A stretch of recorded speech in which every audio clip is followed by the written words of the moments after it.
सोलापूरच्या राजकारणात उपमुख्यमंत्र्यांच्या शिवसेनेने भाजपचा बालेकिल्ला कसा उद्ध्वस्त केला? वयाच्या अवघ्या 22व्या वर्षी एका तरुणीने दिग्गज नेत्यांना कसं पाणी पाजलं?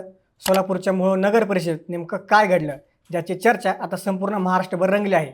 जाणून घेऊया थोडक्यात. व्हिडिओला सुरुवात करण्यापूर्वी एक आठवण, तुम्ही आमच्या चॅनलवर नवीन असाल आणि अद्याप चॅनल सबस्क्राईब केलं नसेल तर आत्ताच खाली सबस्क्राईबचं बटन दाबा, जेणेकरून आमचे सर्व महत्त्वाचे व्हिडिओ तुमच्यापर्यंत पोहोचण्यास मदत होईल. आता वळूया आपल्या मुख्य मुद्द्याकडे. महाराष्ट्रातील स्थानिक स्वराज्य संस्थांच्या निवडणुकांचे निकाल जाहीर झाले असून यामध्ये अनेक धक्कादायक आणि अनपेक्षित निकाल समोर आले आहेत. मात्र या सगळ्या निकालांमध्ये सर्वाधिक चर्चा रंगली आहे ती सोलापूर जिल्ह्यातील मोहोळ नगर परिषदेची. मोहोळमध्ये उपमुख्यमंत्री एकनाथ शिंदे यांच्या नेतृत्वाखाली शिवसेनेने भारतीय जनता पक्षाला अक्षरशः धक्का दिला आहे. राज्याच्या राजकारणात जरी भाजप आणि शिवसेना महायुतीमध्ये एकत्र असले तरी मोहोळमध्ये मात्र हे दोन्ही पक्ष एकमेकांसमोर शेवटू ठोकून उभे होते. या अटीतटीच्या लढतीत शिवसेनेचे उमेदवार सिद्धी वस्त्रे यांनी भाजपचे उमेदवार शीतल क्षीरसागर यांचा पराभव करत नगराध्यक्षपद आपले नाव कोरले आहे.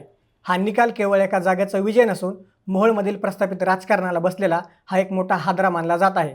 या विजयाचे सर्वात महत्त्वाचे वैशिष्ट्य म्हणजे सिद्धी वस्त्रे यांचे वय. सिद्धी या केवळ 22 वर्षांच्या असून त्या राज्यातील सर्वात तरुण नगराध्यक्ष ठरल्या आहेत.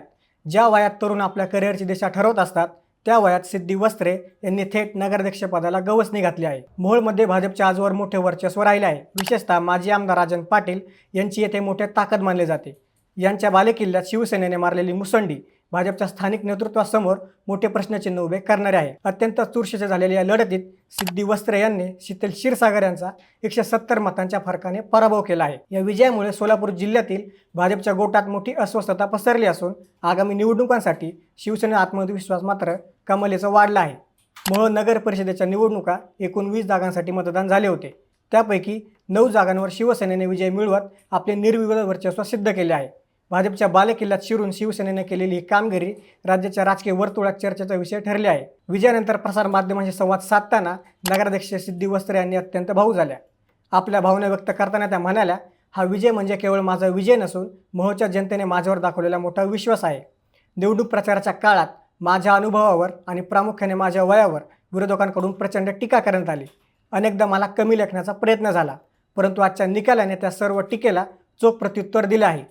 आता राजकारण बाजूला ठेवून केवळ शहराचा विकास करणे आणि सामान्य जनतेच्या प्रलंबित समस्या सोडवणे हेच माझे एकमेव ध्येय असेल, असेही त्यांनी ठामपणे सांगितले. महाराष्ट्रातील 288 नगर परिषदा आणि नगरपंचायतीच्या रणधुमाळीत मोहोळचा निकाल हा शिवसेनेसाठी बूस्टर डोस ठरणार आहे.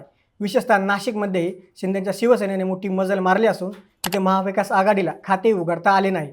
अशा वातावरणात सोलापूरसारख्या जिल्ह्यात जिथे भाजपची मुळे खोलवर रुजलेली आहेत तिथे 22 वर्षांच्या रणरागिणीने मिळवलेला हा विजय उपमुख्यमंत्री एकनाथ शिंदे यांच्या नेतृत्वावर शिक्कामोर्तब करणारा ठरला आहे. या निकालामुळे आगामी काळात सोलापूरच्या स्थानिक राजकारणात मोठी उलथापालथ होण्याची शक्यता वर्तवण्यात येत असून भाजपला आता आपल्या रणनीतीवर पुन्हा विचार करावा लागणार आहे.